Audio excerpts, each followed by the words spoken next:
What's up, Attic Church? I'm Travis O'Reilly. I'm a freshman here at PUC, and I'm a theology major. I was raised Baptist, but throughout my childhood, my parents were searching for different religions, a religion that best suited us and the Bible, connected us. And in one of our moves across the country, he was reading the Bible, and for some reason the fourth commandment just stuck out in his head, unlike any other time that he's read it. And it said, remember the Sabbath day. And he didn't know, well, he knew what it was, obviously. Saturday is the seventh day, but he didn't know why he didn't catch it before. And so from Baptist, after we moved to Oregon, which is where I currently live, we found an Adventist church, a church that remembers the Sabbath day, and I've been attending there for the last 6 years. So I'm a pretty new Adventist. Fortunate, the church that we started attending was very outgoing and very nice and kind to our family, because switching to observing the Sabbath every Saturday was a huge obstacle for me and my family.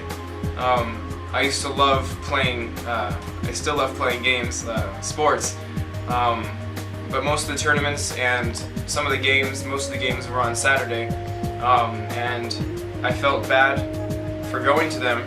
Not just that I felt bad for going to them, my dad told me that I had to quit the sports because he wouldn't allow me to play sports on Sabbath. So that was a huge change for me and my family, not being able to do the stuff that we used to do on that one day, to totally changing it. But that's where the church family came and stepped in, and it wasn't just a boring day, which is what I thought it was going to be in the beginning. But when the church family started getting involved, and when we started getting involved in the church, started doing different outreaches and getting involved with the youth group and different outreaches like that, different ministries, the church family really helped me and my family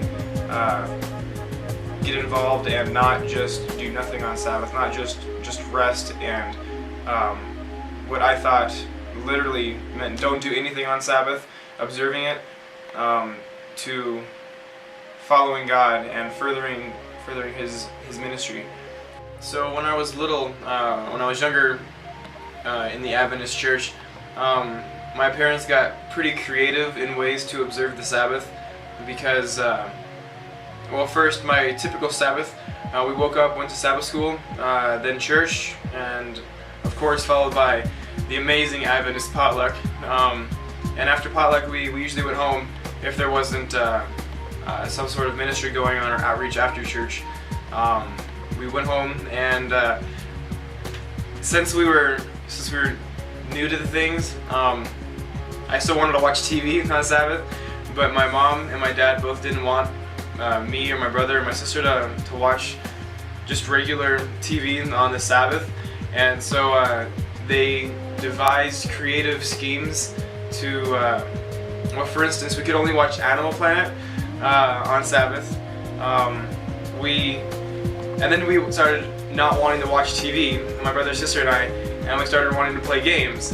And so my mom went to the ABC and got some interesting Adventist Christian games, and such as Bibleopoly. I'm sure you've heard about it. But now that I live away from home and at college, there's of course different ways to observe the Sabbath.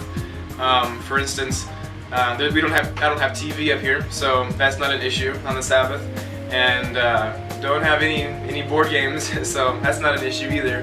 But usually after church, there's a potluck, or on lucky occasions there's home lunches where the community invites us to their house and has lunch with us. But there's countless different ministries here. There's Manna Ministries, there's homeless ministries, there's Kids Reach, where you go out in the community where there's children who are in need, and we just go out and play with them for the whole day and talk to them and just befriend them, and it's really powerful, and I've really been able to see God through different ministries. and I find that a huge blessing, especially away from home, away from all my influence from my Adventist church. To be away and to see influence, to see God still at other places is amazing, and I've really loved it. I've really grown to love it.